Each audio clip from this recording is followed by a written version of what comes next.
Welcome to the Deep Dive. We're here to cut through the noise and get you quickly up to speed on the stuff that matters. And today, we're plunging into the whirlwind of global economic news, specifically what central banks have been up to. Our mission, as always, is to unpack your sources, the articles, the research, to give you the why behind these big financial decisions and, well, maybe a hint of what's next. Okay, let's get into it. Absolutely. June has been, well, a really fascinating month for central banks around the world. We've seen some genuinely surprising moves alongside others just holding steady. And understanding these shifts is, I think, pretty crucial for getting a handle on the bigger economic picture, Mhm. stability, growth, and how it all might affect your own finances. That's a key point. So let's kick off with some of maybe the biggest surprises. First up, the Swiss National Bank, the SNB. On June 19th, they unexpectedly cut their policy rate by 25 basis points, so a quarter percent. That brings it down to 0% from 0.25%. And this was, get this, their sixth cut in a row.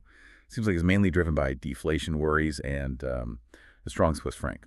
Yeah, and what's really striking there is that the S&B is explicitly saying they're open to negative rates, even now they're at zero. That's quite something. It's an aggressive stance.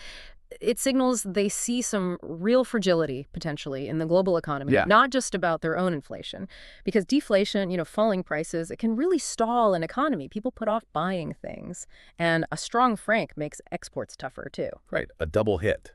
That is a bold move. And interestingly, just across the way, Norway's Norges Bank also threw a bit of a curveball, didn't they? Also, June 19th, surprising markets with their own 25 basis point cut down to 4.25%. And this was their first cut since way back in 2020. Exactly. And they even hinted there might be one or two more cuts coming this year. Economists seem to be forecasting more reductions down the line, too. So connecting the dots here. Well, if you look across Europe, you do see a bit of a trend, maybe, with some economies reacting to similar kinds of pressures. You mentioned Norway. Sweden's Riksbank also trimmed rates 25 basis points down to 2.0%. They cited weak price pressure and slower growth. And of course, the ECB, the European Central Bank, made its eighth consecutive cut earlier in June. They're aiming for that 2% inflation target. So, yeah, different banks, sometimes similar pressures, but varied responses. Okay, so that covers some of the cutters, but like you said, not everyone's jumping on that train. Let's pivot to the banks holding steady, starting with the big one, the U.S. Federal Reserve. They met mid-June, held their target range at 4.25 to 4.50%. But here's where it gets, well, really interesting. They sort of reaffirmed maybe two cuts by the end of the year, but Fed Chair Powell specifically warned against banking on that projection. He mentioned uncertainties around tariffs, oil prices. Right. And that caution is important. It tells you how uncertain things still feel, even to policymakers. Markets are kind of pricing in U.S. cuts, but maybe more towards later in 2025 now, not necessarily this year. Which, brings up that key question. Why are some cutting while others are pausing or being cautious? It really suggests they're seeing quite different things in their own backyards, their domestic economies, and how they weigh those global risks. Yeah, definitely highlights the divergence. Okay, and let's quickly wrap up the overview with the Bank of England, the BWE. They also held rates steady at 4.25%. That was on June 19th, too. But the vote was split, 6-3. And their reasoning pointed towards concerns about, well, global conflicts, trade issues, and rising energy costs. Sounds familiar. That 6-3 split is telling, though, isn't it? It shows there's a real debate happening internally. Even facing similar global challenges, there isn't necessarily consensus on the best path forward. And despite holding, the BOE did signal a, quote, gradual downward path for rates.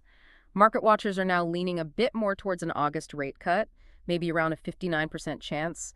But that depends heavily on seeing cooler job numbers and inflation continuing to ease off.